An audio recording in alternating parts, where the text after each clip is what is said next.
Hello and welcome to this episode of RPGGamer Top 5s, and this time we'd like to list the top 5 RPGs for Nintendo's all-conquering handheld, the Game Boy.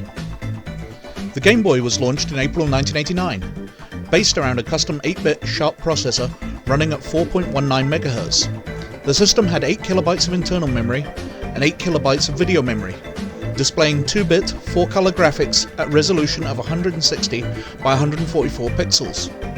The processor was capable of a frame rate of 59.7 frames per second, but the 2.6-inch LCD screen would blur on scrolling, making the system unsuited to fast-moving games.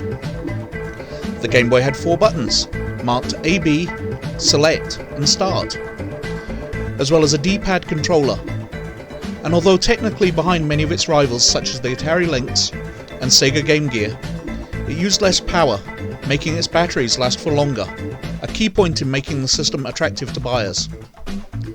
Sales continued until 2001, by which time the handheld had sold a massive 118 million units, and its largest selling title was Tetris, a game so good that many just bought the Game Boy for that one game, which remains as addictive as ever to this day.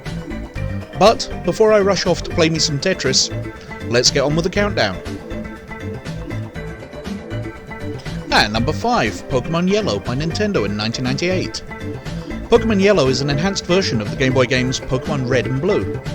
Like its predecessors, it's played from a third-person overhead perspective and consists of 3 basic screens: an overworld, in which the player navigates the main character, a side-view battle screen, and a menu interface, in which the player configures their Pokemon, items or gameplay settings.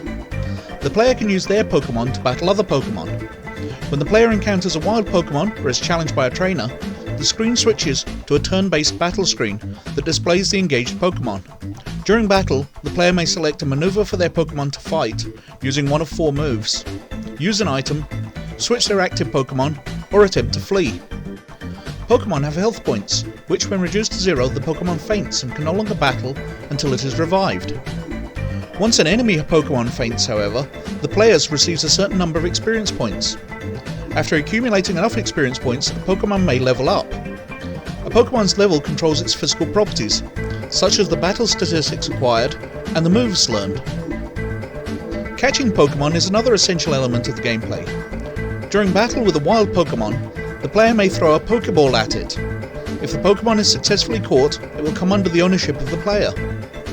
The ultimate goal of the games is to complete the entries in the Pokédex, a comprehensive Pokemon encyclopedia, by capturing, evolving and trading to obtain all 151 creatures.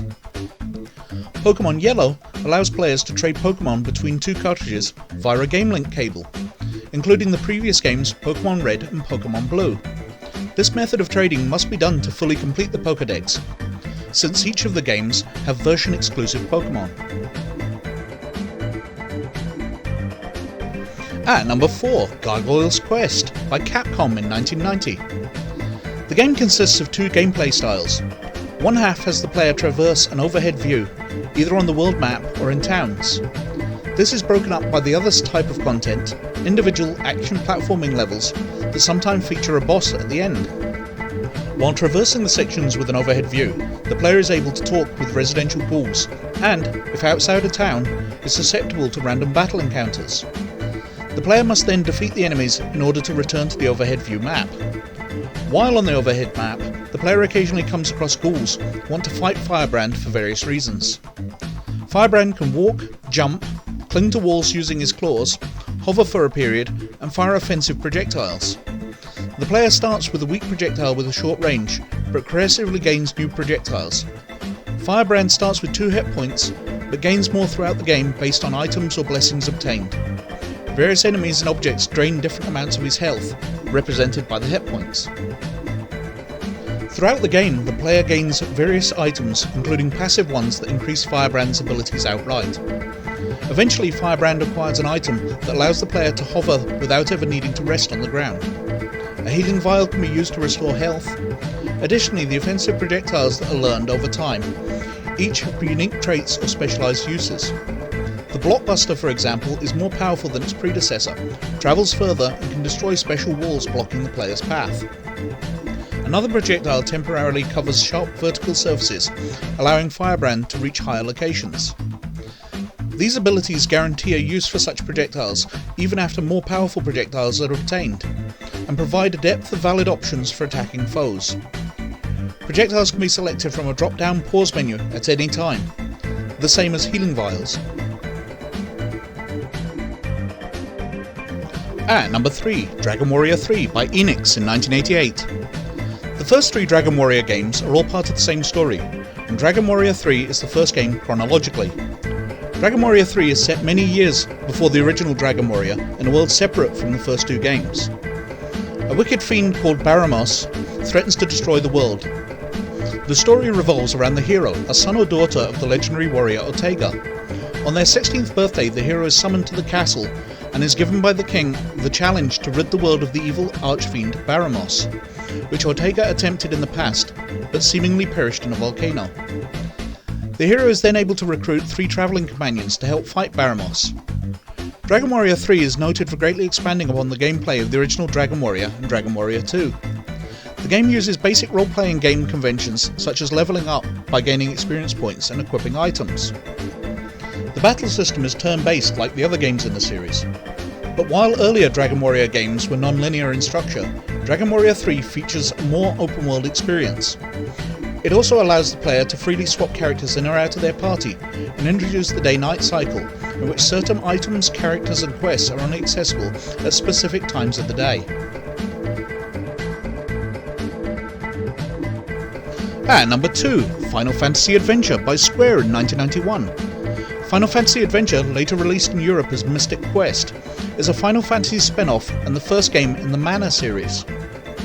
The story follows the hero and the young heroine as they attempt to thwart the Dark Lord of Glaive and his sorcerer assistant, Julius, from destroying the Tree of Mana and dooming their world. The game was released with many familiar elements in the Final Fantasy series, such as chocobos, but these were later changed to feature common enemies and the gameplay style of the Mana series. The hero, named by the player but officially called Sumo, is a prisoner of the Dark Lord. One day, the hero's friend informs him of the Dark Lord's goals, and he urges him to seek a knight named Bogard. As the hero escapes imprisonment, he learns that the Dark Lord is seeking a key to the Mana Sanctuary in order to control the Mana Tree, an energy source that sustains life. The gameplay is similar to the original Legend of Zelda for the NES. The world is viewed from a top-down camera angle and is divided up into many squares that fit on the screen, and the main character can move up, down, left and right across the screen. The player can interact with individuals within towns by gathering information and buying and selling items and equipment. A variety of enemies can be battled on a field screen to gain experience, gold pieces and items. Within dungeon areas, a number of puzzles may be present and required to be solved in order for the player to advance. The player can also save at any point. A number of weapons can be found throughout the game to maneuver through obstacles such as cutting through trees and thorns. Notable mentions: Final Fantasy Legends 1 and 2 by Square in 1989. These are the first games in the Saga series, and were the first role-playing games released for the Game Boy. Square translated the games into English for worldwide release and renamed them, linking them with the Final Fantasy series to improve marketing. Sunsoft re-released them in North America during 1998, and Square followed with a remake released for the WonderSwan Color and mobile phones in 2002 and 2007 respectively. Final Fantasy Legends operates on a turn-based system similar to that of Final Fantasy II. The game's characters battle monsters and fiends using a variety of weapons, armour and skills that develop through the player's actions. The game follows the story of 4 heroes who attempt to scale a tower at the centre of the world that supposedly leads to paradise. The 4 heroes may belong to one of 3 character classes, each housing a unique customization path. Final Fantasy Legend 2 is set in a fantasy world where the player assumes the role of one of 8 different characters of varying race and gender, who leave on a journey to find their lost father and discover the secret of Magi, a substance created by the gods that holds powerful magic. Final Fantasy Legend 2 was largely well received worldwide during its original release. with readers of the Japanese magazine Famitsu voting it the 94th greatest game of all time in a 2006 poll.